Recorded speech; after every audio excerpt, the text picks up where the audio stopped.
Chapter 5. Remember, there's 7 of us and 2 of them, said Lucas. Easy pickin'. Steel scraped against steel as weapons were drawn. Armor jangled as the man shrugged. Quiet now, lads, warned Lucas. We don't want to wake them if we don't have to. They're going to kill him in his sleep. Cowards. The bottom of the tree groaned and leaves rustled.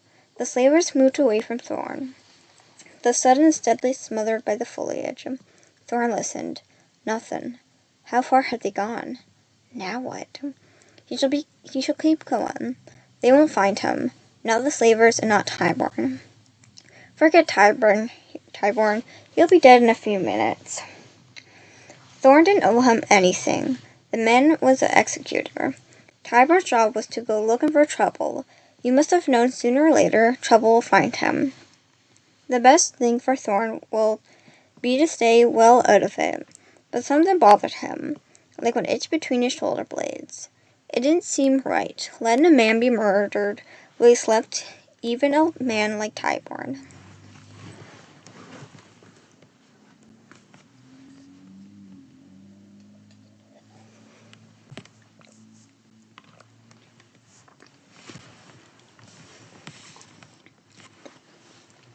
Maybe he'd wake up. The slavers were making plenty of noise, so it seemed Tyborn's camp was off the path. Maybe they'd miss it. Just go. Leave them to it. That was the sensible, smart thing to do. No. Never gonna happen. It didn't matter who Tyborn was. Murder was murder. Thorn needed to get back. He wouldn't see time a branch rustled and a brittle twig snapped underfoot, especially a battle cry or an axe in the dark. But he met no one as soon reached the edge of the campsite. The fire was down to a few glowing embers, but he could just see the form of Tyborn still asleep under his blanket. His face turned away. Tyborn, Thorn whispered from behind a bush. Wake up! He scanned the trees anxiously. Lucas had to be nearby. Wake up, he said a little louder this time. What was wrong with Tyborn? Maybe it was his old man sleep longer and deeper. Then Thorn picked up a stone and tossed it, struck Tyborn's back, but the man slept on. Wake up! Thorn missed sword, then he'll have a chance. Thorn looked all around him. Where was the sword? He thought he had it with him. Cold horror rose from his belly. He put it down when he had hidden from Lucas and left it. The bushes opposite rustled. Shadows moved and steel shone. Tyborn? Thorn yelled. Luke and his men rushed into the camp. The crossbows thrummed and 2 thrall quarrels flew true into Tyborn's body. Tyborn! One of the guards, a bit brute with a black beard, brought his axe into sleep a man. I've got him! Lucas stabbed down hard, snarling like a rabid dog. Thorn backed away. He had acted too late. Well done, men. Lucas swung around, face gleaming with sweat. Now where's the boy? I heard him shout. Thorn held still, every muscle motionless and holding his breath, so not even the leaves behind him moved. They killed Tyborn, and I let it happen. He was only a few yards away. They find him, and it'll all have been enough for nothing. Lucas laughed and kicked the remains. Not so tough now, are you, Tyborn? The guard with the axe grinned. Let's have a look. He lifted up the torn blanket. The grin froze. His eyes widened. Lads? There was no body underneath the blanket. Just a pile of clothing and the saddle arranged to assemble a sleeping man. Tyborn stepped out from behind a tree, a thick branch in his hands.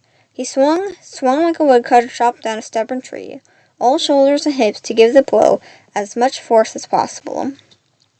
The branch smashed the man's skull with a sickened wet crack. Tyborn heaved the branch up, shouting to drive another man, and lifted him clean off his feet. The remaining 5 surrounded him, swords, axes, and dagger in their sweaty palms. Tyborn held the branch closely in his. Run or die, said Tyborn. Your choice. That spurred them into action. Nothing more I can do here. Thorn ran. Shouts broke out behind him. Yell and violent roars and the sound of weapons clashing. Something large and heavy landed in the stream with a mighty splash. Thorn stumbled through the woods, not caring which way he was going, as long as away from the fight him. A man screamed. Thorn heard a loud thud. The scream stopped. He knew the sounds of the forest. Leaves rustling, twigs snapping as something fled in a panic. It might be a deer that smelt wolf or saw a hunter, but here was a man fleeing for his life, his eyes wide in fear of what was behind him. Steel bit wood. Thorn had heard that a million times before, but this wasn't his dad chopping down a tree. Someone had tried to chop down Tyburn with a sword, and missed. Bad mistake. The next sound was a sharp crack that made Thorn wince. That was no branch breaking. That was bone. The ground gave away, and Thorn tumbled head over heels, plowing down a mud-slicked slope. He banged his head and skinned his chin as he rolled down into a deep trench, coming to a halt in a pile of soggy leaves. Ow. He lay there panting, his head spinning. The only choice was his own breath. Noise was his own breath. Was the fight over? Thorn tried to grab hold of the earth on the side of the pit, but it crumbled away. The few roots sticked out were too slick. He was stuck down here. Great. Just great. How much worse can it get? Thorn heard footsteps approach. Clearly a lot worse. Somebody won, but who? Slaver or executioner? Knowing his luck, which had been bad since the day he left home, and had grown worse with each mile, it'll be Lucas. By tomorrow he'd be back in chains, working down the mines with no eyes. A silhouette appeared at the top of the ridge.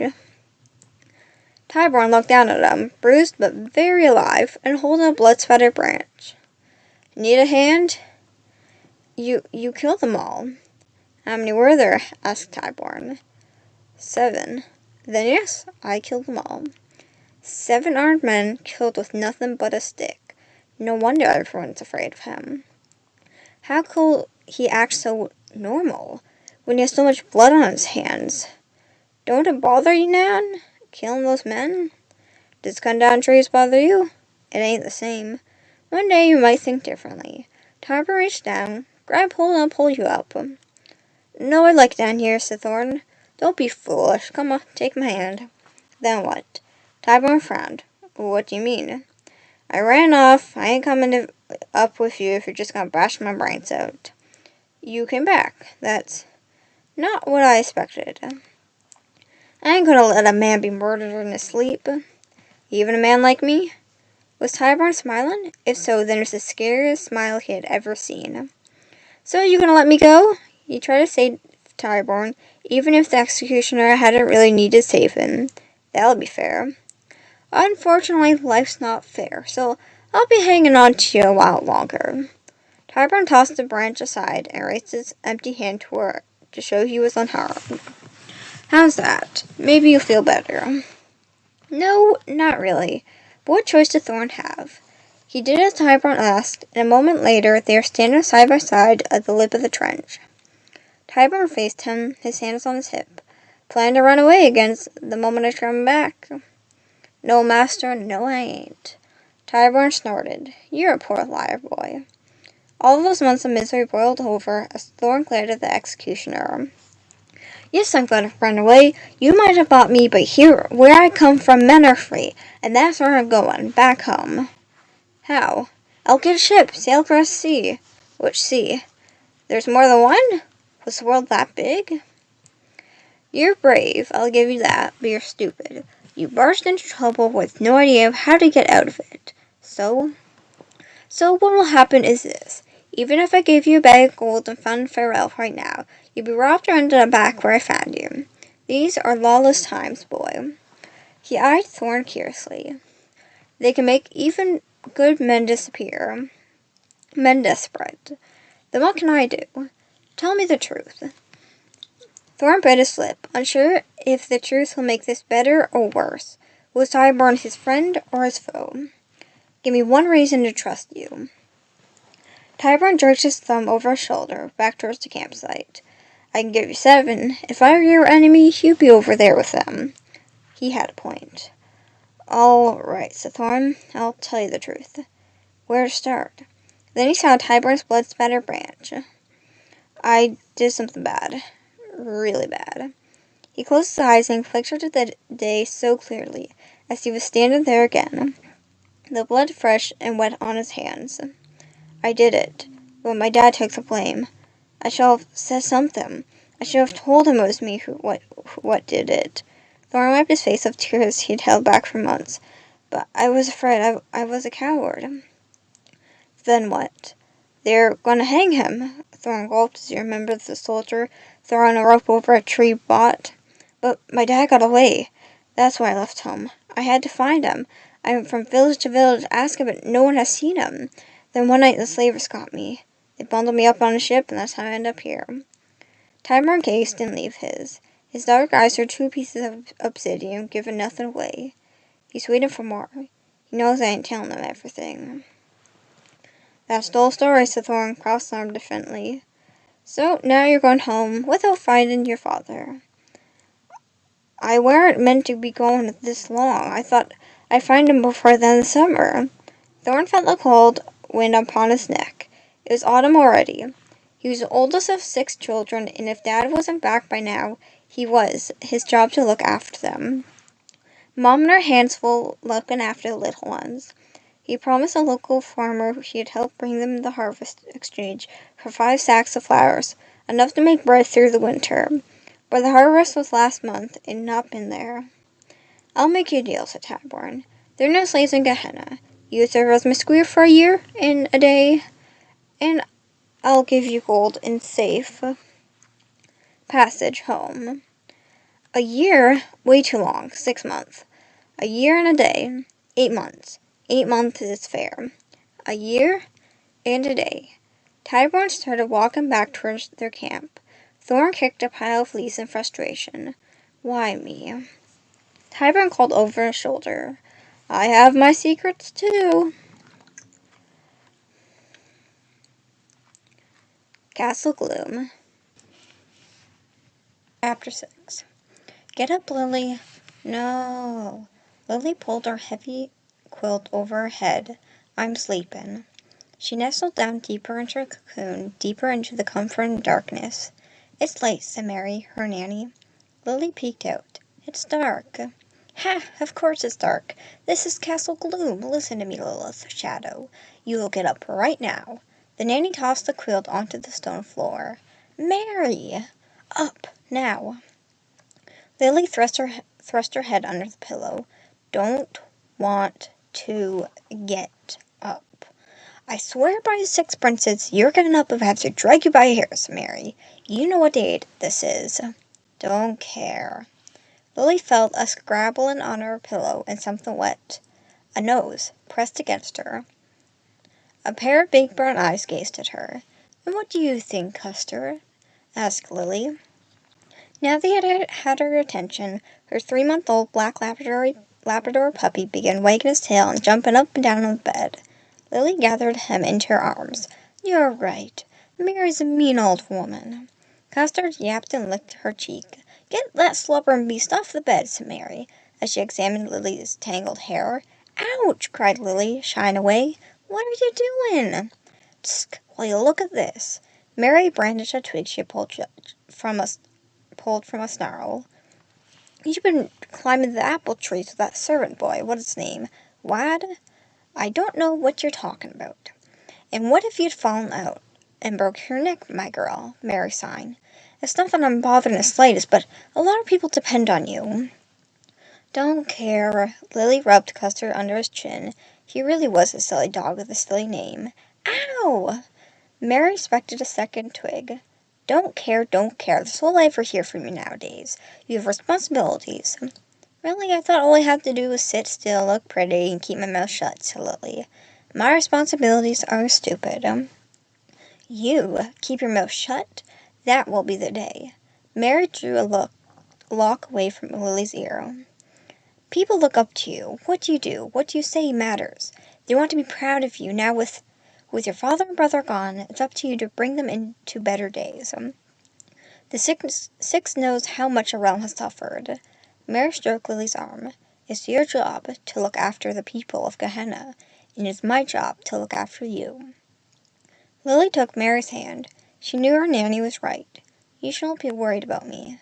Not worried, child. I've worried about you since the moment your cries first filled this very room. If I don't look after you, who will? Mary's skin was thin. Lily drew her fingernails along a blue vein. She gazed up with a lined face into sparkling eyes, then now sat deeper with the wrinkles. Lily brushed a strand of silver hair aside. "And who looks after you, Mary?" "I don't need looking after, anyway. Who'd want to look after an old crone like me?" "I will," said Lily, dead serious. "I'll never let anything happen to you." Mary laughed. "What's so funny? I'm descended from the 6 princes. I have the blood of the greatest sorcerers flowing through. "And what's this doing on the floor?" said Mary, picking up her dressing gown. "I've only just washed it, and it's got paw prints all over it." "Mary, you're not listening," snapped Lily. "I might have awesome magic powers, and you're just—" "Magic powers? Don't talk nonsense. A girl with magic powers. I've never heard such a thing. I could have magical— Sulkin is not a magical power." Lily glared. Mary was not impressed.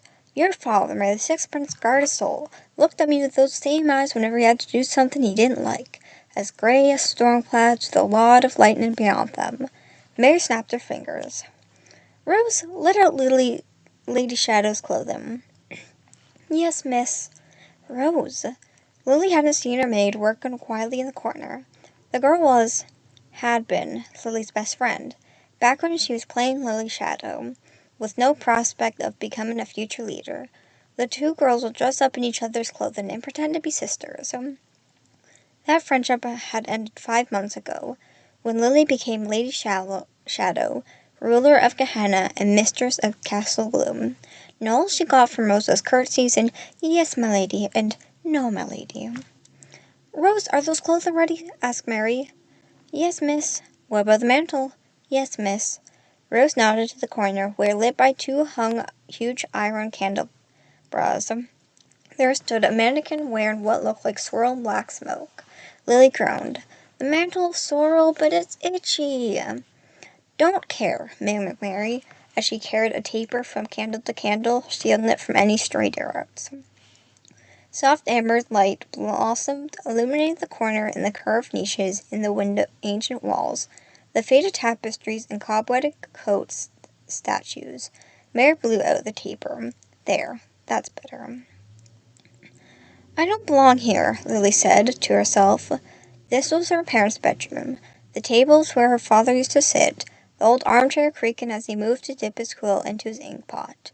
Her mother will stand in front of the full-length mirror with its frame of black iron.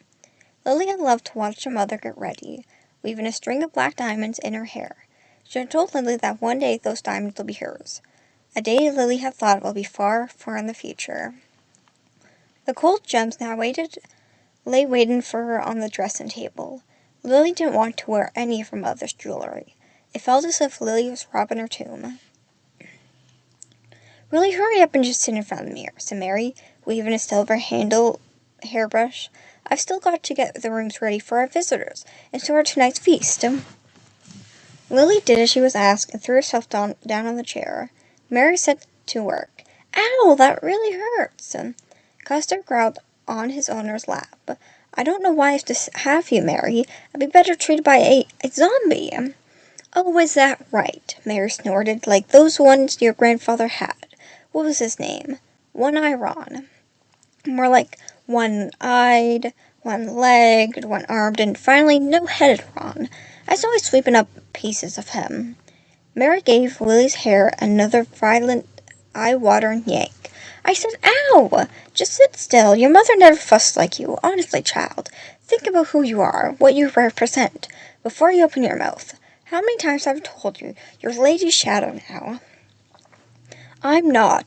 It still hurts. Remember what had happened to her parents and her brother. I was never meant to." Mary put her soft, warm palm against Lily's cheek. "I know, child, but you are, and that cannot be changed. I will rather practice magic. If I could hear their voices again just once, Mary—" "Hush, sweetheart, don't upset yourself." "I dream about them," said Lily. Mary smiled. "I sometimes see my boys in my dream, too. Even though it's been 5 years, they still haven't changed, still causing trouble." "There are other ways you could see them," started Lily. She was how Shadow, and the blood of the necromancers did flow through her veins, no matter what Mary thought. To speak with the dead, even visit? The hairbrush clattered on the floor. Mary stared at her, horrified. "You want to enter the twilight? Have you lost all your senses?" "Grandfather did it. He went and spoke to, and look what happened to him." Mary glared at her. Now you listen to me, my girl. I do not want any more talk about such things ever. But Mary, ever. There's no point arguing. Now when Mary had her war face on, Lily sat still as her nanny brushed through her black hair in long, smooth strokes, moving from scalp down to the very tip until it shone like a raven's wing. Lily closed her eyes. She felt the pull slide as Mary took out the tangles and knots. I could sit like this forever, just hide in the room with Mary and Custard, leave all the horrible world outside. This will be perfect. You're as beautiful as your mother, said Mary. You always say that, because it's always true. Lily sprang up and kissed Mary's cheek. What was that for? Lily blushed. She hadn't meant to act like a little girl. She strained all her 13 years' worth of height, a whole 6 inches above Mary. Oh, I just wanted you to know that I'm quite fond of you after all these years. Yes, quite fond. Mary sniffled loudly, too loudly. Quite fond. Oh, I've longed to hear those words. I might think I might faint. I am quite overcome emotionally. She pointed to her eye. There, I think that may be a tear. You may think you're funny, Mary, but you're not. Why did Lily ever bother trying to be nice to this impossible old woman? She decided to change the subject. Is Tyborn back yet? Now that I've heard, do you want me to send it back? No, leave it. Why was it taking so long to track down one man? Or something happened to him, something bad? Don't be foolish. Bad things don't happen to Tyborn. Bad things happen because of Tyborn. Mary tapped the brush against her palm. I've got to get down to the kitchen. I've left the red ledger with the cook, and I don't trust her. She can't count to 20 without taking her socks off. She waved towards the clothes and roads with spreading out. So I need you to get washed and dressed. Your guests will be arriving soon. I don't want to see them. She'd been dreading today. She had to find a way out of it. Tell them I'm sick. Diseased. Not see them? What sort of talk is that? You will get dressed and be in the courtyard before sunset. After all, don't you want to meet your new husband?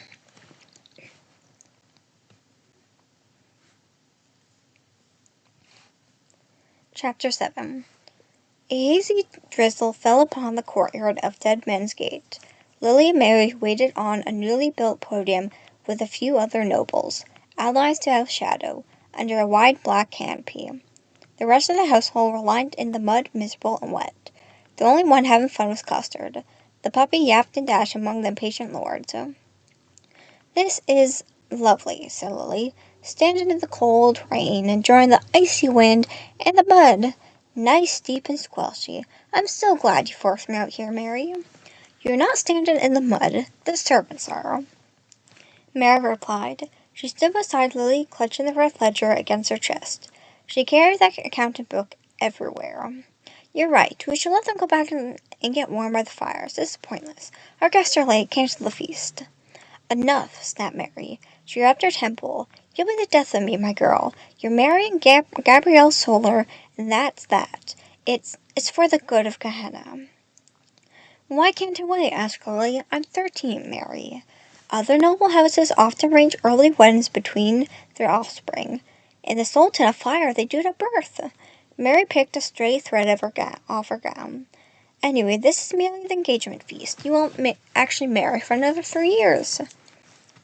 But I don't even know Gabrielle. But you've seen his portraits. And what about the minstrel stories? They have only praise for the young lord. Give a minstrel enough silver and he'll tell you a frog is a prince. Well, now, soon enough. Mary glanced at Lily. I wish you would wear a little color, just some red lipstick. Who will really notice? We are her shadow. Black is our color. Black is for her heritage, black for mourning, for father, mother, and her brother dain't. And the mantle of sorrow did itch, really badly. They're only here for 3 days, said Mary. I only need you to be polite and smile and keep that sharp tongue of yours under control for 3 days. I'll try. A host of bats swirled overhead, emerging from the hidden places along the castle walls and towers. Big and small, they flapped and shrieked as they chased insects into the twilight. Other noble houses used birds for hunting and message carrying. She couldn't understand why. Bats were beautiful and smart. I wish I wish they'd get a move on, grumbled Baron Sable. The gruff old man smoothed down his walrus mustache, a sure sign of annoyance. I shall be out on patrol. How goes your progress, Baron? Asked Lily. Badly, milady. They've been raised along the river Lacrymae. Farms have been burnt, some grave robbing too. Grave robbing? Do you know who's doing it? Bandits, mainly. Now that there's peace between us and the Solars, the countryside is filled with unemployed mercenaries. It doesn't take long for them to turn into brigades. He stroked his mustache, twisting the tips into points. It's usually outsiders who break into the tombs. They've heard that we buried our dead with gifts, so they think they're filled with gold and jewels.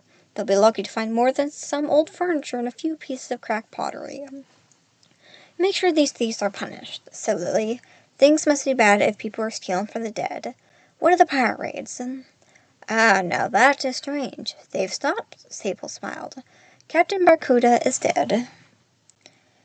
Good news at last.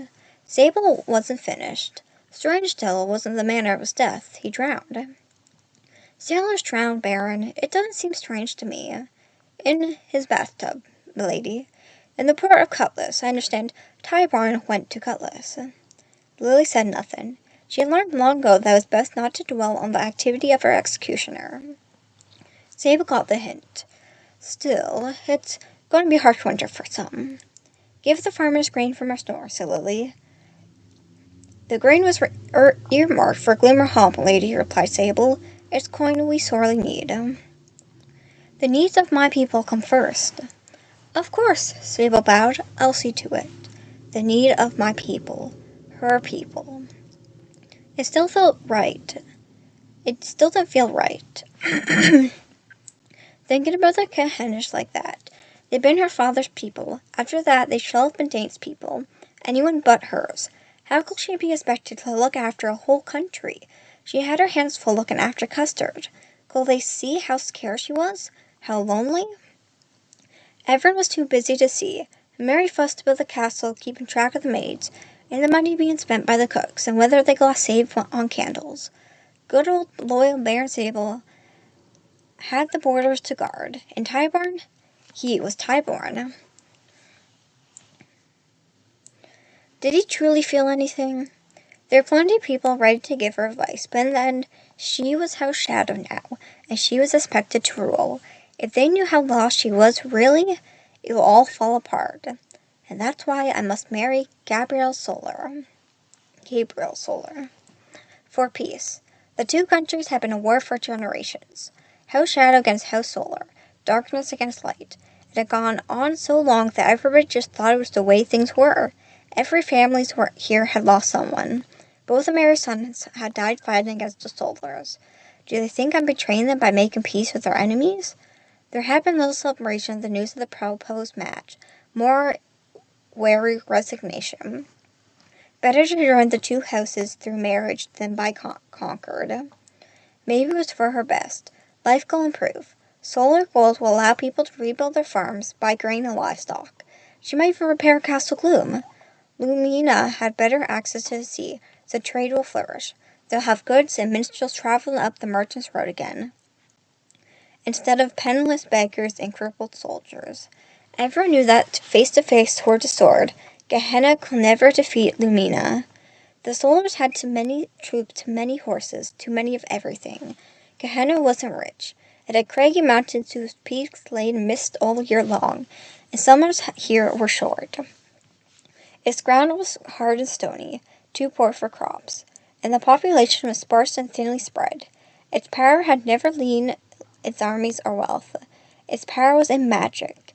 Iblis Shadow, Lily's father, had been a great sorceress, and his magic had protected Gehenna's border. Now he was dead, leaving the countryside all but defenseless. If only father had taught me magic alongside Dane, then things will be different. It was the eldest son's duty to learn the magic of the darkness and be the next Lord Shadow. From Lily's first scream of the world, she had been given very different destiny, because she had been born a girl. Women could not practice magic. The law was ancient and the penalty simple, death. So House Shadow, one of the 6 ancient families of sorcerers, was now reduced to a 13-year-old girl and a handful of servants. Castle Gloom had once hosted tens of thousands. It wasn't so much a castle as a huge walled city, and most of it lay in ruins, home to spiders, bats, and mice. And Lily loved every inch of it. Every tumble-down wall and tottering tower and dusty statue. She named each gargoyle in the Great Hall and climbed up to visit them on their pretend birthdays. She and Dane had spent endless nights feeding the baby bats in the cavern under the castle. How could she not love it? It was her home. It had been her parents' home, her grandparents, and theirs before that, all going all the way back, thousands of years, to the time of the Sixth Prince. Castle Gloom was as much a part of her home as her own bones, and she'll do anything to protect it, even marry her enemy. I wish we had more soldiers here, said Baron. It'll make a better impression. 20 men stood by the gatehouse, dressed in black armor and trying to look fierce, while rain dripped off their noses. The famous Blackguards, the greatest knights of Gehenna. Lily and her brother had been raised on tales about them. Dane had convinced his father to have a suit of armor made for him, identical in all besides to the one worn by the great Sir Ironside. Legend was that Ironside was 8 feet tall and could carry a war horse on his shoulder. Lily had always had to play Lady Lamia, Ironside's true love. Sometimes she was imprisoned in a tall tower, sometimes in a cave or a mighty castle, waiting to be rescued. Lily smiled at the memory. She never minded being saved by her big brother. There were no Sir Ironsides in the Blackguard now, no Sir Blackblades, nor Skull Knights, just old men and beardless boys, their old armor rattling as they shivered in the icy drizzle. But Gehenna was only defended by the living. Where are all the immortals? Lily looked around. She knew something was missing. We have a battalion of them. Sable shook his head. The zombie soldiers? None left. It was only your father's magic that kept them going. With his passing, they just fell apart. Couldn't we find some ghosts just well above the gates a bit? I hear there are a few still in Gallows Gate. I'm sorry, milady. A door crashed open and a man stumbled out. He steadied himself against the walls and bleached. Mary signed. Your uncle's drunk. What is he not? Said Lily. The man tried to close his wine-stained jacket around his swollen belly. He belched again, then he saw Lily, and his blotchy face broke into a stupid grin as he stumbled up the steps of the podium. My dear, what a vision! Good evening, Uncle. Earl Pandolmian Shadow's bloodshot eyes brimmed with tears. Beautiful, your parents will be so proud. He kissed her cheek and Lily held her breath, so she won't be choked by the fumes. Light flashed on Merchant's Road. Drums echoed in the wind. Mary squeezed Lily's hand. They're here. Chapter 8. Pennants flapped on long white wood laces, and the armor of 100 knights shone with the brightest of polished mirrors. Their horses were pure ivory with manes of silver. The paladins, muttered Baron Sable, the solitaries, elite cavalry. Then came the musicians and foot soldiers, with spears and shields, and ladies in white fur and cloaks and silk. Wagons rolled along the rear, drawn by massive draft horses. Wagon after wagon. Why are there so many? How are we going to feed them all? Exclaimed Mary. They want to dazzle us with their strength, said the Baron.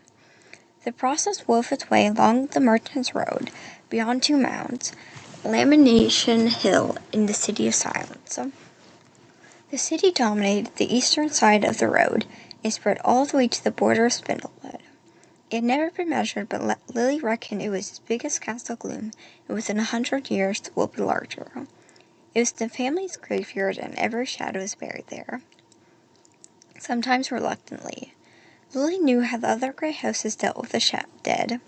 They cremated them in the Sultan House. Typhoon performed sky burials, putting their dead on towers to be devoured by vultures and other carrion birds. House Coral tipped the bodies into the sea. How could you honor the dead like that?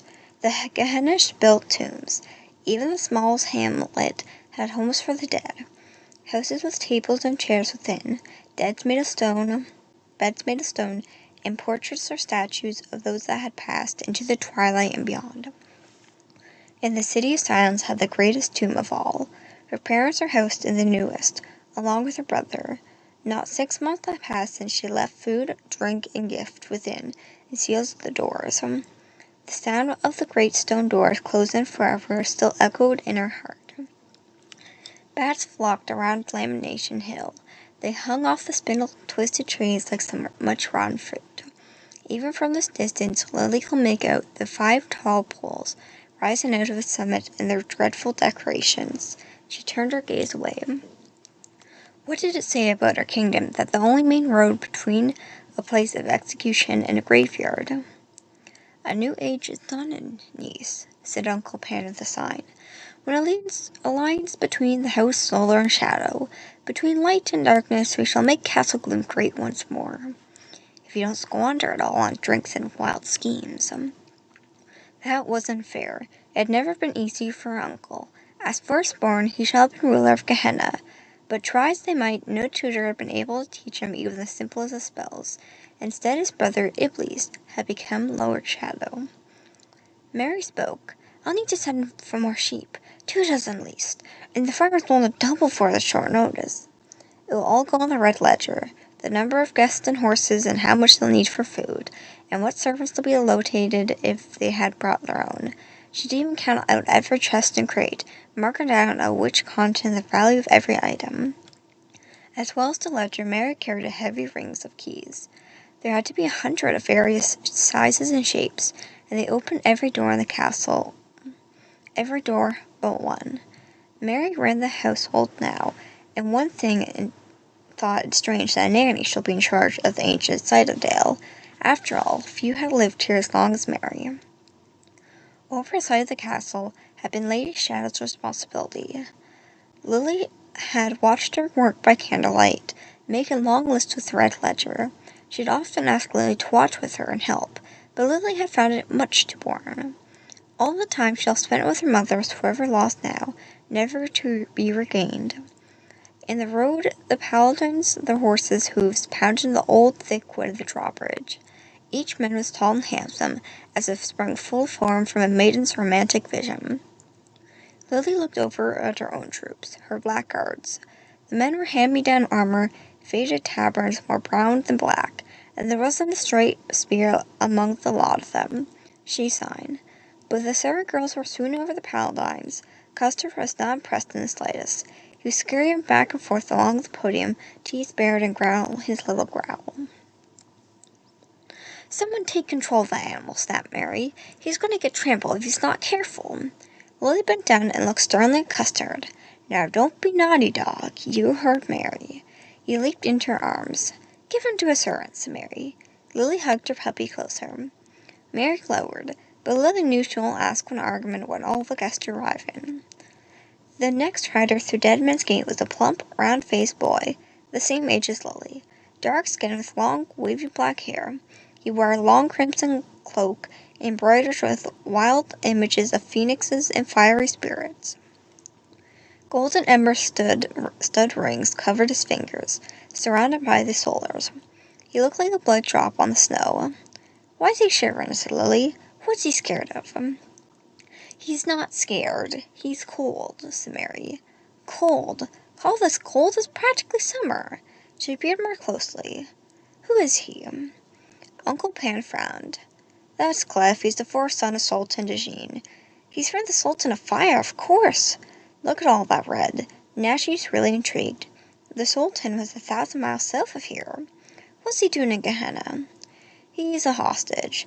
The Solars captured him some months ago. The Duke's keeping him close until a ransom's been paid for the boy's safe return. Poor child, said Mary.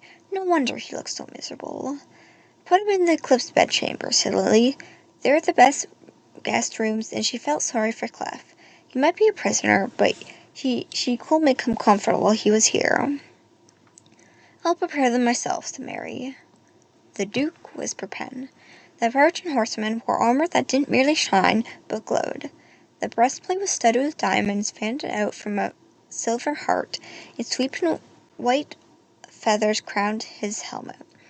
A cloak of glistening silver rested across the soldiers. Duke Raphael Solar. No color blemished his skin, and his eyes were a pair of silver mirrors. His mouth was wide, closed and humorless, and even thought Lily knew he was over 70 years old. He seemed like young men, straight back, sure, and arrogant. Mary looked around. Where's the herald? Give him the signal. Lily nodded to the old man waiting at the end of the podium. The herald cleared his throat and bowed deeply. Lords and ladies, may I present Lady Lilith's Shadow, seer of the great house of darkness, mistress of Castle Gloom, ruler of Gehenna, guardian of the boundary between the lands of the living and dead, daughter to Lord Abley's Shadow, granddaughter to the Sharon Shadow, known as the Twilight Walker, child of the first and oldest of all 6 great houses.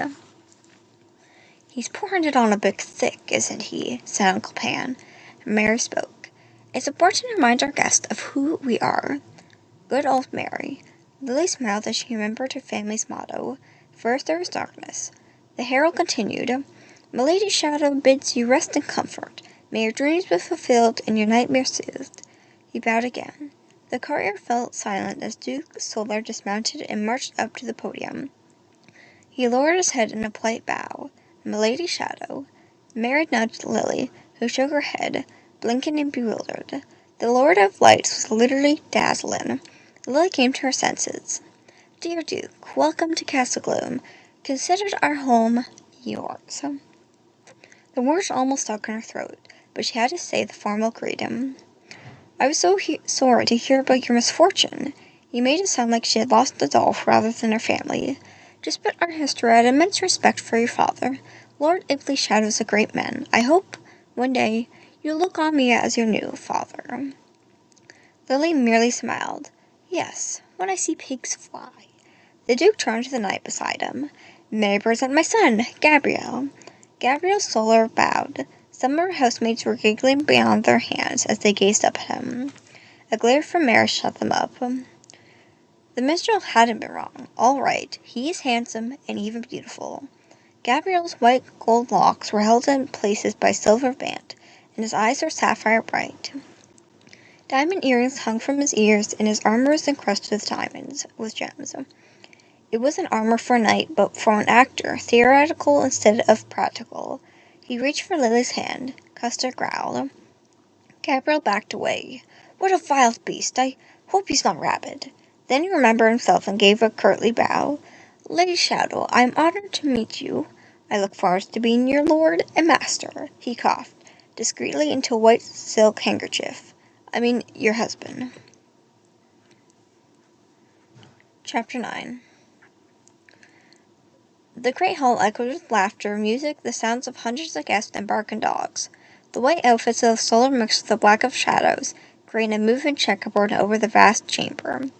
The feast was in full flow. Custer the greedy pup was wandering from table to table looking at the guests with his big imploring eyes until they tossed him a lamb chop or a sausage. All were enjoying themselves, except Lily. She felt like she was at a funeral. Hers. She sat at the high table at the head of the hall, right in the middle with Gabrielle on her left and Uncle Pan on her right.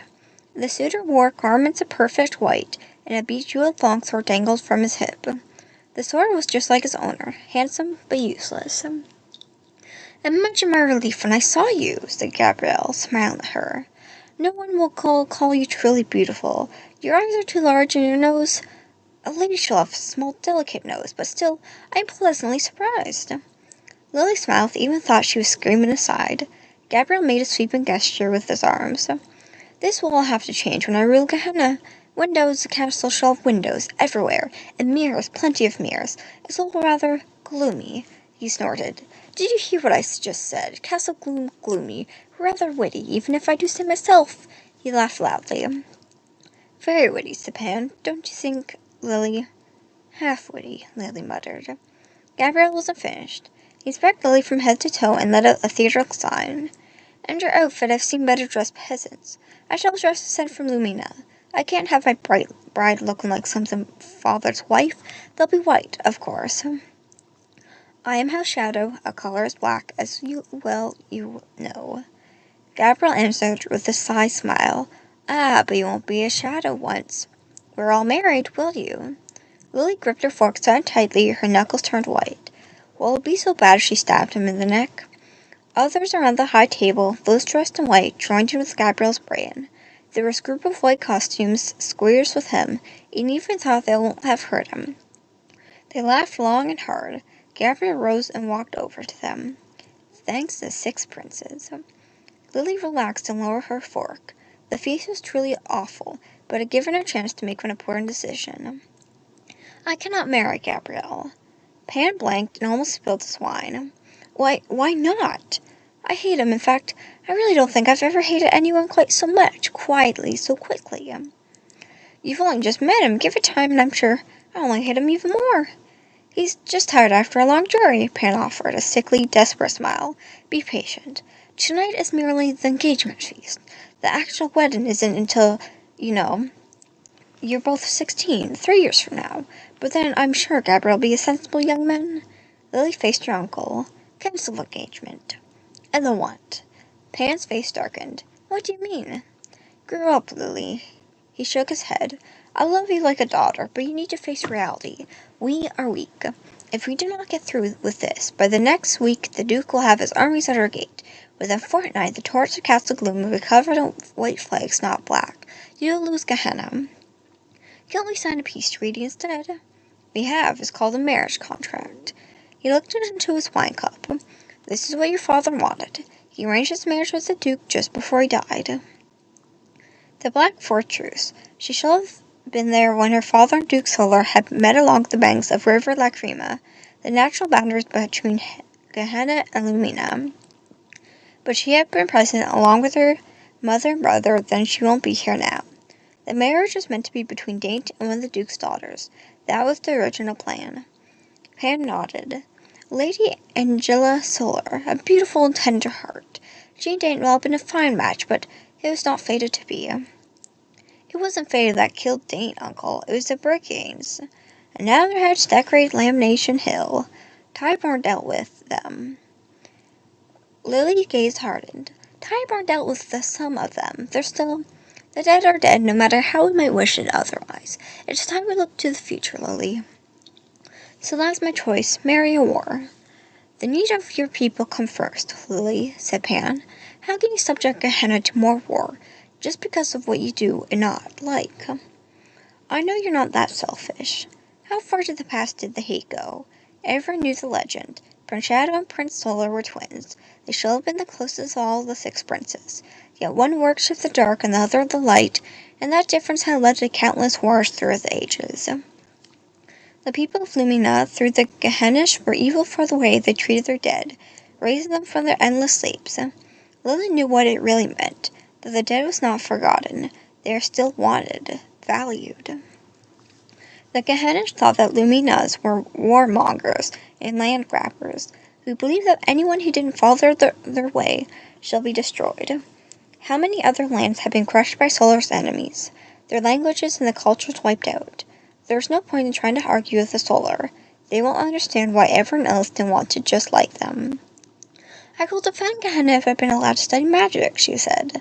Pan groaned. This was an old debate. You know the law as well as anyone. Women cannot study magic. You might as well ask the sun to rise in the west. There has to be a way, said Lily, determined not to give up so easily. Don't you think I've tried, blasted Pan. If there was another way into becoming a sorceress, don't you think I will have found it? I'm sorry, Uncle. She could see the hurt in his eyes. It'll be there until the day he died. Let me marry anyone else, anyone but Gabriel. There's no one else. Her corset seemed tight. She pulled at the bone and cloth and trap in her, breathing deeply to clear the dread swelling inside. Hey, Clef, Gabriel shouted from down the table. You waved your sausage in the air. Close your eyes and open your mouth. He tossed the sausage at Clef's face and smacked the boy on the cheek. Gabriel howled and laughed. Did you see that? Give me something else. Lily gritted her teeth. Gabriel picked up a carrot. Don't forget your vegetable.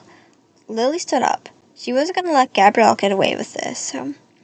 Pan held her wrist. He looked at her pleadingly. Please, Lily, sit down. Blood raged in Lily's head as she watched Gabriel's crone join in, toss some food at Clef.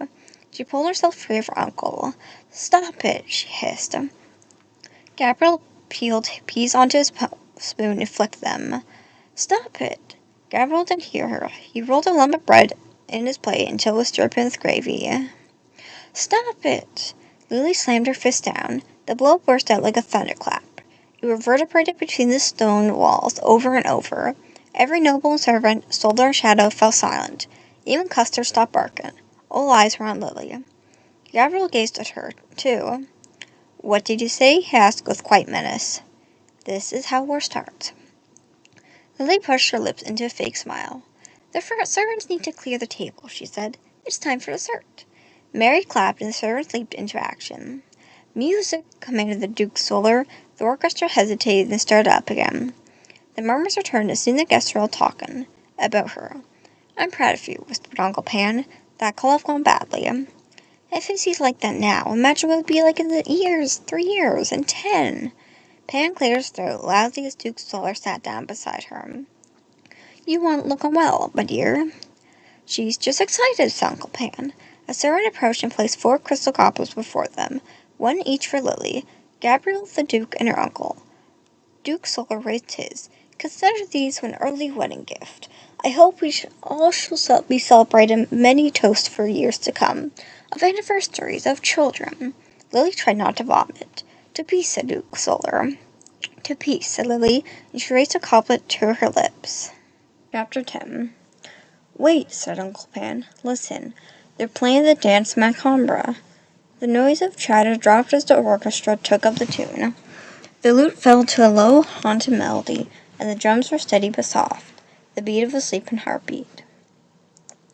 Lily put down her goblet without taking a sip. She knew this tune better than she knew the sound of her own breath. This was how shadows dance. Legend was, the first Lord Shadow had danced with his wife, a princess he had rescued for the land of the dead. It was about immortal love, and Lily's parents had danced to it at their wedding. Oh no, they expect me to dance with Gabriel? She looked down at the table. There he was, smoothing back his hair. Go on, said Uncle Pan. Dance with him. Show there's no bad feeling between you. I have pain in my legs, said Lily. She rubbed her knee. Ow, it really hurts. I need to sit down or I'll fall over, honestly. Mary poked her from behind. Get going, my girl. Gabriel waited. Everyone waited. Mariel poked her harder. Get up, now. Custer sniffed at her plate and grabbed an empty lamb chop. He shook it in his jaws, growling. I have to care for Custard, Lily replied. She reached for her puppy. Bad dog. Mary leaned closer. She was whispering in Lily's ear. If you don't stand up this instant, I'm going to drag you onto the dance floor by your ear, and don't think I won't. Mary wasn't bluffing. Lily had seen Mary tell off her father in front of a room of ambassadors for not eating his green. Someone had laughed until Mary had stared at him. Her gaze-cool silence went empire. All right, silly Lily. Look, I'm getting up. She slowly rose, pushing back her chair a few inches. See? People started clapping to the rhythm. Others beat their mugs against the table. When she reached him, Gabriel smiled. You look worried. Don't be. I've been taught by the best dance master in all of Lumina. They think I'm brilliant. I've invented a few special moves myself. Perhaps I'll teach you them, too. Lily glanced back. Both Mary and Uncle were urging her on. Gabriel took her hand. Just do as I tell you, and you'll be fine. She inhaled sharply and pulled away. I'm afraid I can't dance with you. I've promised Clef. What? Stuttered Gabriel. Uncle Pan leaped in. He cleared his throat and laughed awkwardly. Give us a moment, my lord. He pulled her aside. What do you think you're doing? You can't dance with Clef. Solar will take it as a great insult. Good. Lily ripped herself free and swept over to the end of the table, where Clef sat. Come on. What? Said Clef. You and I are going to dance. Now. She glared at him. Remember, like we agreed? Dance? Clef didn't resist. He was too confused. To this?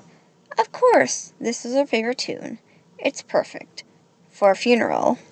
Ha ha ha, you're so funny, said Lily sarcastically. She pulled him out of his chair. Let's just get up. Lily headed towards the steps, dragging the red-robed boy behind her. She didn't look back, but she heard the gasp. She hurried to the open dance floor before Mary could stop her. The music faltered. The conductor looked uncertainly towards the high table. "You," ordered Lily. "You with the baton." The conductor pointed at himself. "Me, m'lady? Start again, from the beginning." Lily and Cliff stood utterly alone in the center of the great hall. Hundreds of people watched them, not one speaking. The clapping and banging had stopped. Lily glared at the conductor. "Well?" He winced, but then he turned around to face his musicians. One or two smiled at the trouble Lily was causing. "I don't know how to dance," admitted Cliff. "Of course you don't. You're a boy," Lily sighed. She had to make this work somehow. "Just don't tread on my toes or bump into any furniture. Your left hand goes in my right, and your right goes on my waist." Cliff frowned. "Like this." The music began. They danced, or more accurately, Lily dragged Clef across the floor, trying to make sure he didn't step on her gown. "Is this right?" said Clef, after a few minutes of slow moving around the dance floor.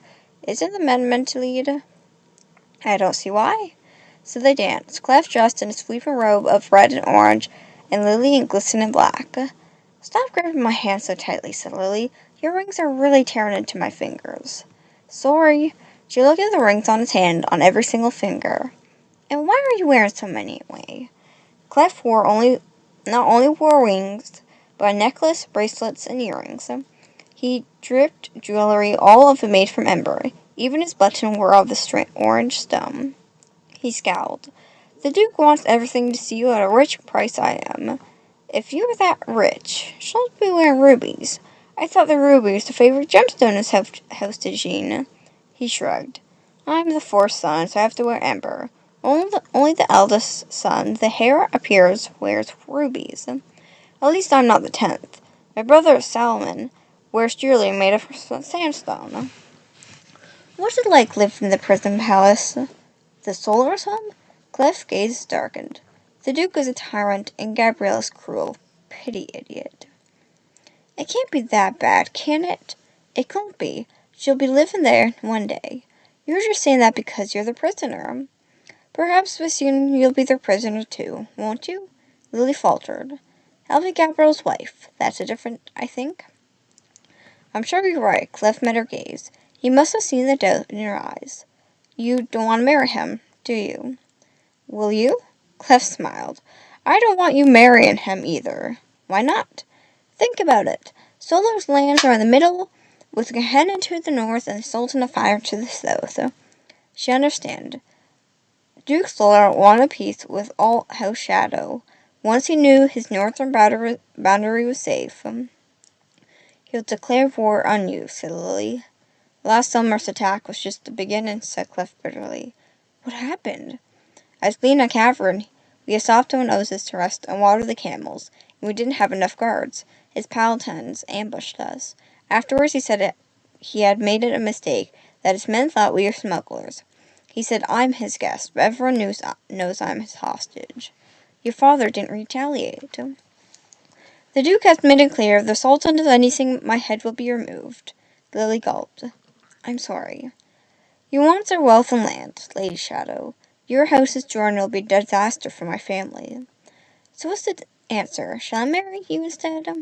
"What?" Cliff stumbled. Heel came down on her toe. "Ow!" Sorry," said Cliff. He looked down at his feet as if he wasn't sure what to do with them. "Do you want to start again?" Lily caught sight of Gabrielle. He stood watching, his hands clamped into fists, and his face blotchy with rage. "He's going to take this insult out on you," said Lily. "I'm sorry. I shouldn't have dragged you out here." "It was worth it," said Cliff, slowly resuming the dance. "How about you? Are you sure you won't get into any more trouble for dancing with me?" "I am ruler of Gehenna, you know. I shall be to dance with whomever I like." "Looks like your dog is causing trouble, too." Custer was jumping across the high table, snapping plates and knocking over cups. Duke Solar had red wine splashed over his oh-so-pristine white tunic. Lily smiled. That stain was never coming out. Lily laughed, loud and pure, and for this moment she was happy. Cliff smiled at her, and she giggled as Custer sprang away from Mary, knocking over Lily's new crystal goblet. He sniffed the liquid and began lapping at it. Other dancers began to drift onto the floor, the dance macabre continuing, rising in tempo so feet moved swiftly, and the women's gowns, black and white, silk, satin, linen, and radiant with jewels, created a world of whirling beauty. Lily was dizzy. She clung Clef as we trolled her faster and faster.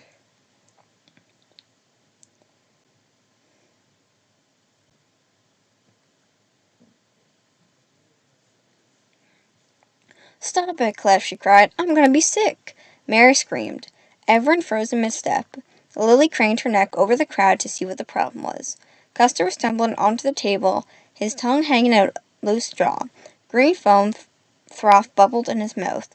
Lily ran to him, pushing dancers aside. "Get out of the way!" She reached the high table. Mary looked at her helplessly and handed him over. Lily cradled Custard in her arms. The puppy's eyes rolled wildly. His mouth and nose were covered in green gunk. He gazed up at Lily and gave a feeble yap. The short, stubby tail wagged. "What's wrong with him?" asked Lily. "What's wrong, Custy?" She gazed into his big brown eyes. Custer stared back, confused, and wanted her to make him better, like she always did. The trust was total. He was hers, and she looked after him. He wagged his tail and snuffled against her. He coughed once, and his tail stopped wagging. "Come on, Custy." The puppy laid unmoving. She hugged Custer tightly, praying for a heartbeat or a breath. "Come on, Custy." But there was nothing. Duke Solar touched the puppy's mouth. He rubbed the emerald froth between his fingers and sniffed. Then he scowled and wiped his hand clean. "It's poison." Chapter 11. "Life Band," said Duke Solar. "A rare poison. Expensive and very effective. That mongrel saved your life, Lady Shadow." "He was not a mongrel," said Lily, her voice as empty as the great halls now. "Custard is dead." Lily sat, hands on her lap, feeling like a part of her was missing. If she tried really hard, she could still hear us yapping. When she closed her eyes, she could see him prance on her bed, slobbering over her sheets and wagging his tail. He will never do that again, and that was what she found hardest. That things could change so suddenly, so completely. Again. He was mine, and someone took him from me. The feast had ended in one uproar. Everyone frightened that the food might be poisoned.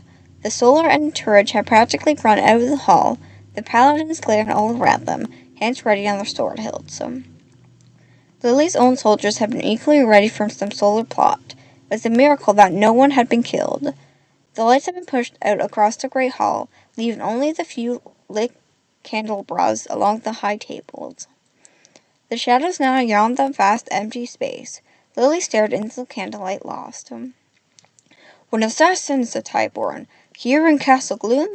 Tyborn, as usual. He had shown up when things were at worst. His boots had left muddy prints across the floor, and he stank of his weeks on the road. "There weren't any assassins here before the Solars arrived," said Lily, staring at the Duke with all the hatred she had hidden until now.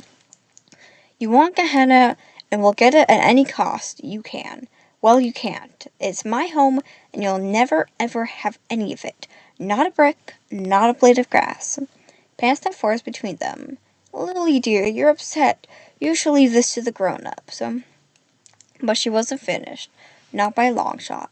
Someone at the high tables had been sly and cruel enough, vindictive enough to poison her drink. "What about Gabrielle?" "What did you say?" said Duke Solar, his voice dangerously quiet. Pan butted in. "What Lady Shadow means is, she hopes the young lord is unharmed. He did faint, did he not?" Right after Duke Solar had declared the cup poison, Gabrielle screamed and collapsed in the arms of one of his maids. His squeers had ended up carrying him out. Not really the action of an assassin, was it? Fainted at the mere mention of poison. Or was it all just a clever disguise? Perhaps Gabrielle wasn't the puny, arrogant, and cowardly. Duke Stoller poured out a glass of wine. He stared at the drink, but left untouched. "I promise you, it was none of my people." We turned to Lily. "You're wrong, Lady Shadow. I don't want Gehenna. I already have it. I had it the moment you agreed to marry my son." "No," Lily replied, barely able to believe what she was hearing. "It's my home, not yours." "I need you alive," continued the Duke. "If you die, there'll be no wedding. Your family line will end, and the citizen of Gehenna will go down to war with Lumina again." "Why will I want that?" "For that reason. I think it best we move you to somewhere safer than Castle Gloom." "And where will that be, my lord?" asked Tyborn. "The prison palace," said Duke. "We'll leave tomorrow morning." "I will not leave my home," Lily insisted. "You might as well cut out her heart." Duke Solar met her gaze, and Lily saw her frightened expression reflect in his mirrored eyes. "There's no assassin here in Castle Gloom, milady. He tried to kill you tonight and almost succeeded. Do not give him another opportunity. You'll leave with us at dawn." "As I will my own daughter," the Duke smiled. There was no affection or kindness in it. "I'm not your daughter. You are not my father," Lily screamed, tears leaking from her eyes. "I will not cry. I won't give Solar the satisfaction. I'd rather die than leave Castle Gloom." Her mind raced. She didn't have arms or skill with the sword of magic, but somehow she needed to beat them. She needed time. "Wait, what about Halloween?" she said, clutching a straw. "I can't leave. Not before Halloween." Solar scolded. "Why is that so important? It's Gehenna's big annual holiday, and we're throwing a huge masquerade ball. It's been held here since the first stone of the castle was laid. If I'm to leave, I need to say goodbye to everyone, and that'll be the best time to do so." "A masquerade? Why a masquerade?" Pan spoke. "In the old days when magic was common, Halloween was the night when the barriers between the land of the living and dead were at their lowest. Their dead will rise from their graves and join the living. Masks are worn so that no one will know who was alive and who wasn't. A dance is held in every village, and people wear masks and dress up as ghosts and ghouls," added Lily. "Families have midnight picnics at the graveyards and leave food and drinks so the dead know they're not forgotten. We have a big week-long fair leading up to it, just outside the castle. Today's the 19th. Halloween is almost 2 weeks away," said the Duke. "I cannot stay that long. I have duties that cannot wait." "You can leave any time you want. I promise as soon as Halloween is over, I'll come straight to the prison palace. I mean, prison palace." Lily gave him her widest smile, showing him all her even white teeth. She hoped he couldn't see what she was lying straight through him. The Duke almost laughed. "I must depart tomorrow morning to visit my domains on the border. However, I will return for this Halloween ball. It sounds fascinating. In the meanwhile, I shall leave my paladins here, all the better to protect you, my lady." "What about Gabrielle?" asked Lily. "Surely he'll be wanting to come with you." "Oh, no, I think he'll stay. It'll give you a chance to get better acquaintance. Won't that be nice, my dear?" "So very nice," said Lily, biting off each word. Pan clapped. "Marvelous! Why don't you invite the leisure houses to attend your grace? The Glimmers, the Shards, the Light Bringers. We shall have a grand ball. All the great families of Gehenna and Lumina gathered under one roof. 12 days until Christmas. 12 days to come up with a plan to stay in Castle Gloom." She knew that Gabrielle was behind tonight's poisoning. Everything she had seen of him tonight, especially the way he had treated Clef, warned her that he was spiteful, selfish, and utterly lacking in honor. Exactly the sort to pour life ban in her cup just because she danced with the solar hostage instead of him. After all, the Duke had said it was expensive, and who else but someone like Gabrielle could afford it?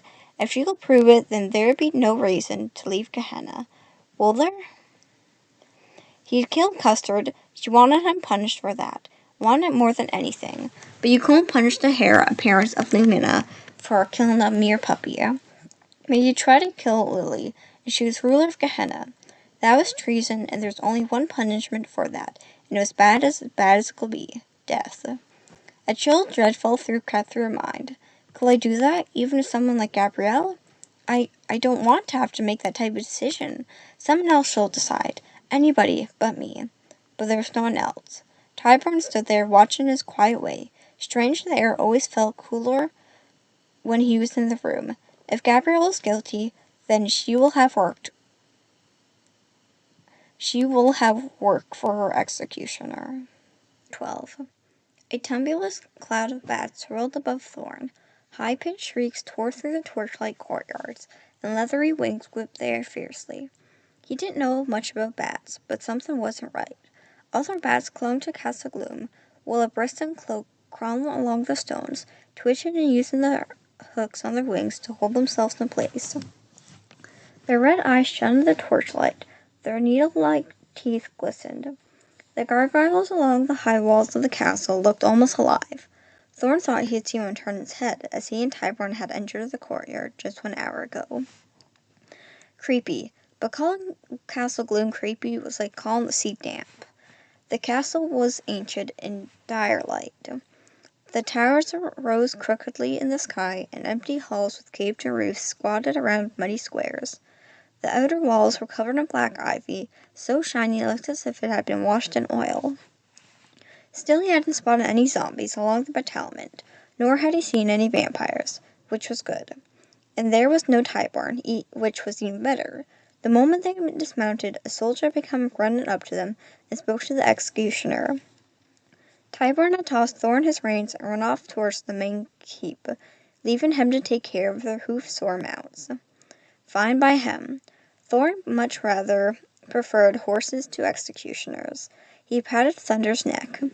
"How can you stand it here?" Tyburn's horse replied by lifting its tail and plopping a large, moist lump of dung on the ground. "Oh, thanks very much."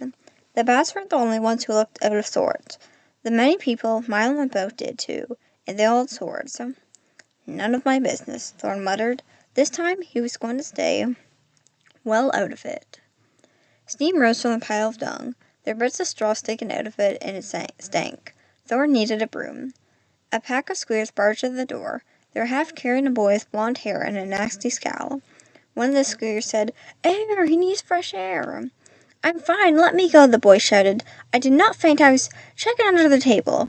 He pushed him off, straightened his tunic, and dabbed his forehead with the lace cuffs of his sleeve. "Wow, I didn't know clothes could be that white." The boy's blue eyes met Thorn's. "What are you staring at?" "Nothing." The boy pushed two of his cronies out of the way to stand face to face with Thorn. "Do you know who I am?" There are a lot of them, and just one of them. They're bigger and noble born, and Thorn was a mere peasant, but he really, really couldn't stop himself. "Dressed like that? The court jester? You scum!" The boy reached for his long sword. It was a man's weapon, and the boy's arms were too short to unsheath it quickly. Thorn gave him a second to get properly tangled up, then kicked the boy's feet from underneath him. The boy yelped and dropped face first into the horse dung. "Oops," said Thorn. The boy spluttered a gag. He tried to wipe his face, but just spread the dung over more of it. "What are you waiting for? Get him!" Uh-oh. Thorn backed away, clenching his fist. The squeers drew out daggers. "Come on, lads, that ain't fair," said Thorn. "Fair," said the biggest. "What's fair got to do with it? This isn't about winning." A voice called out from the darkness. "What's going on?" Thorn didn't dare take his eyes off the squeers, but someone was approaching. All he could make out was someone in black. Someone in black. The girl shoved the biggest squeer aside. She stood between them and Thorn. "I asked a question." The dung-covered boy got to his feet. "That Megan attacked me! I demand she be whipped!" "First person who touches me loses their teeth," threatened Thorn. "Do shut up," the girl said to him. She faced the boy. "You're mistaken, my lord. You slipped." "What?" said the boy. "What?" said Thorn. The girl shook her head. "Surely you're not saying that a defenseless, unarmed stable boy defeated you. If word got around that the Duke's son, armed and surrounded by his guards, was beaten by a commoner, then think of the embarrassment. Not just for you, but for your father." Whoever the girl was, she was clever. Maybe too clever. The boy's eyes narrowed. He seemed to be thinking, slowly but hard. "Yes, I slipped. It is too dark here. You shall have more torches in the courtyard. See to it." The guard curtsied. "Of course, my lord. As you wish." The boy and his cronies all stormed off. Thorn unclenched his fist. "I suppose I shall thank you." "Are you a total idiot, or merely suicidal? You must mean to insult Gabrielle like that," said the girl.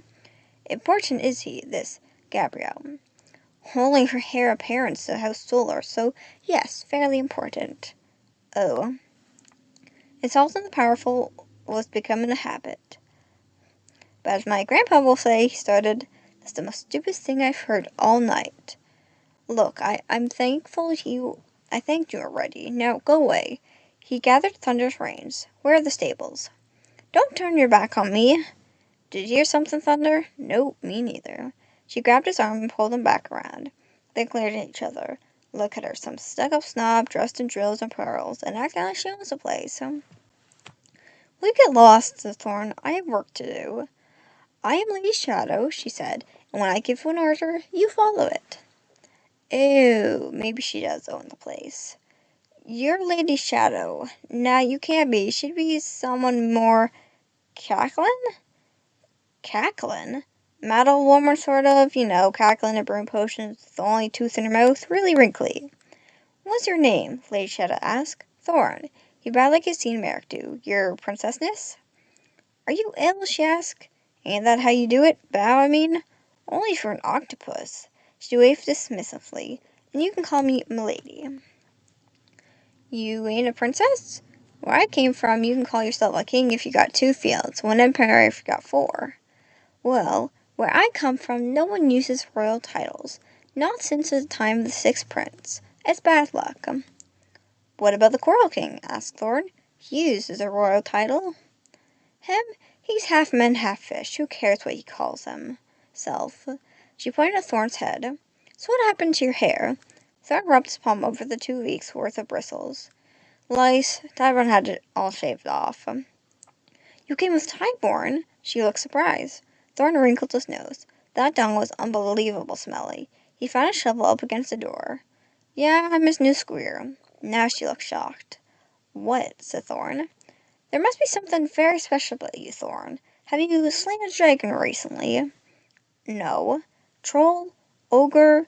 What army of giants? Something equally heroic? Caught a couple of rabbits. Does that count?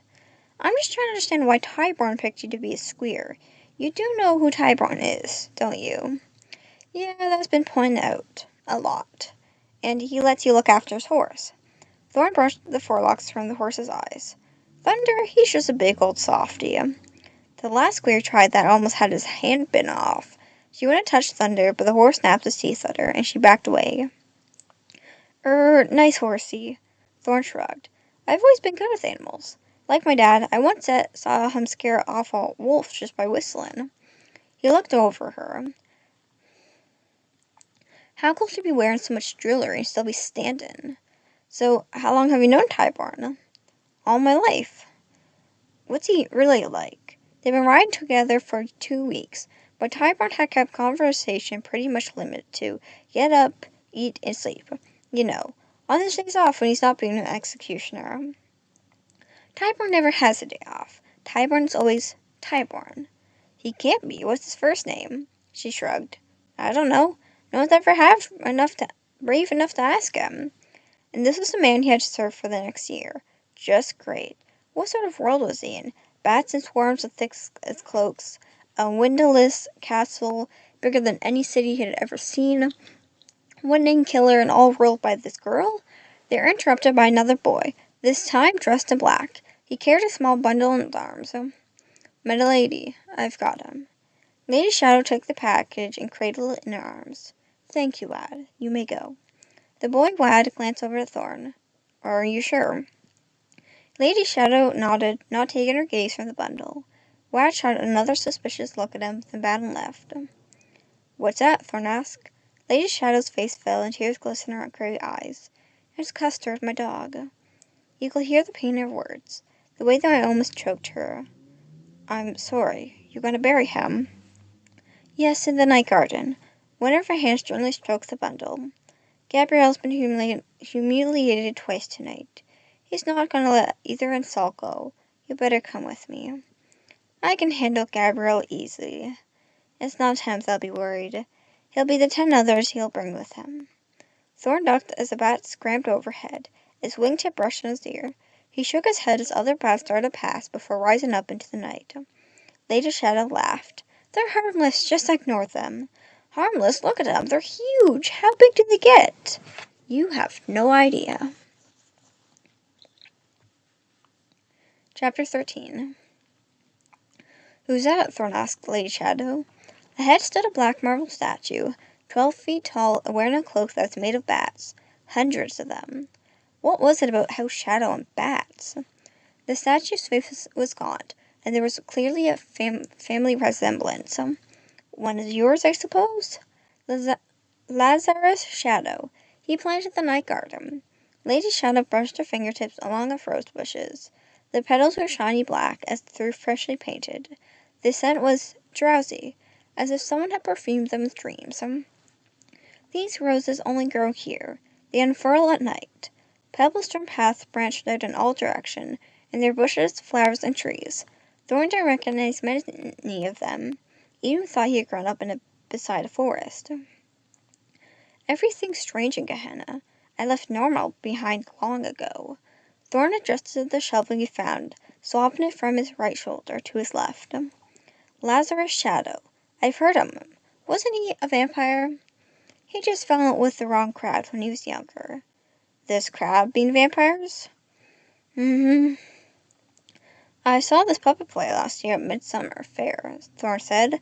Lazarus and the Silver Warrior, Michael Solar. Lazarus kidnapped Solar's love, and there's this big fight, and he gets his head chopped off. Just because he was a vampire doesn't make him a bad person, she said. I think it does. That's because you only hear the Solar side of the story. They always made us the villains. Look around you.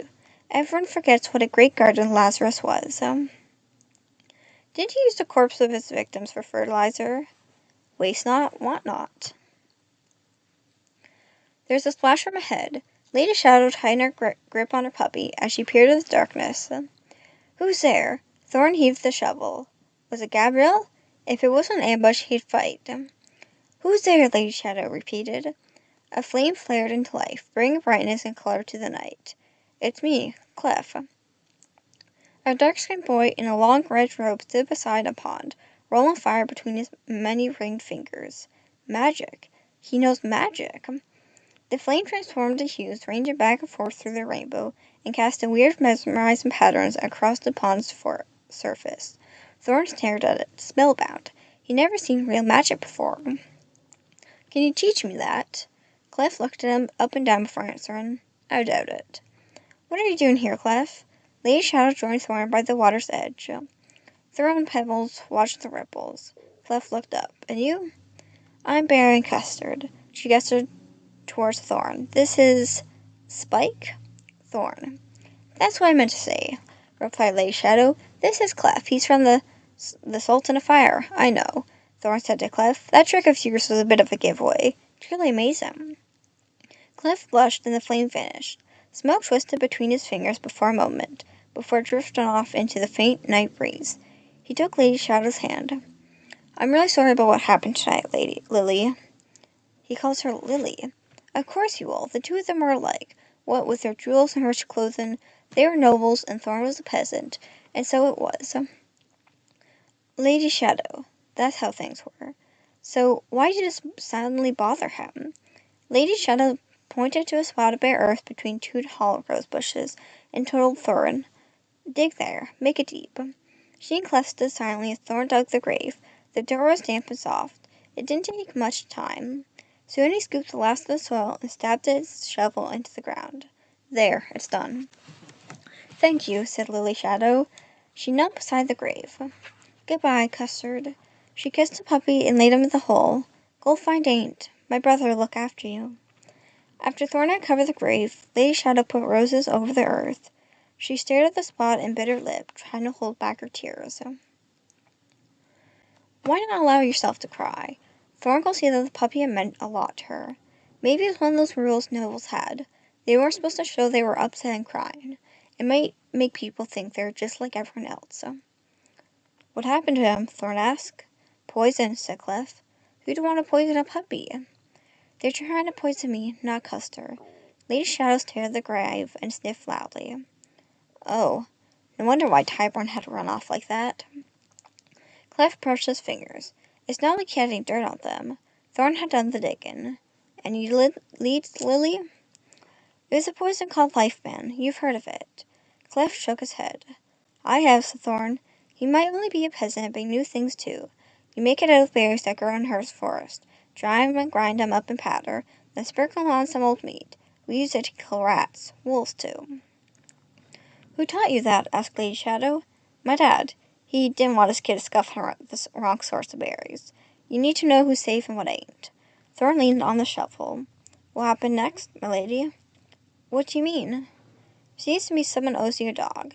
I don't know how you do things here, but where I come from, if someone does you wrong, you make 'em pay for it. I know who did it, said Lady Shadow. Cliff looked up. You do? Who? Who do you think? Gabrielle? Lady Shadow frowned. But how do I prove it? Thorn grinned. Easy. The best way to find out a secret is to go where you ain't allowed. Listen to what you ain't meant to hear and see what you ain't meant to see. Thorn gazed at the walls. Towers and battlements that surrounded them. A place like this will have thousands of secrets. Clef nodded knowledgeably. You have to be careful, especially after insulting Gabrielle tonight. She insulted Gabrielle too? How? Thorn was impressed. Maybe there was more to this girl after all. Lady Shadow refused to dance with him. Clef said proudly, she danced with me. And that's an insult? Right. You never understand nobles. Exposing Gabrielle won't be easy. If life was meant to be easy, then cars will have square wheels, said Thorn. What? Said Lily. That's not a saying around here. My grandpa used to say it all the time. About how making square wheels is easier than round ones, but I know what it means, said Lady Shadow. I can't be sneaking in corridors and spying at keyholes. She kicked a pebble angrily. It sounded to him that sneaking and spying were exactly what she wanted to be doing. There are rules? Stupid ones, said Thorn. Nobles. They weren't like normal people. He scraped the mud off the shovel. I shall get back. I won't want no one else falling into that dung. Wait, said Lady Shadow. Yeah? Lady Shadow faced Thorn. He could almost hear her heart racing. If it were up to you, what would you do? The rules are yours, said Thorn, smiling.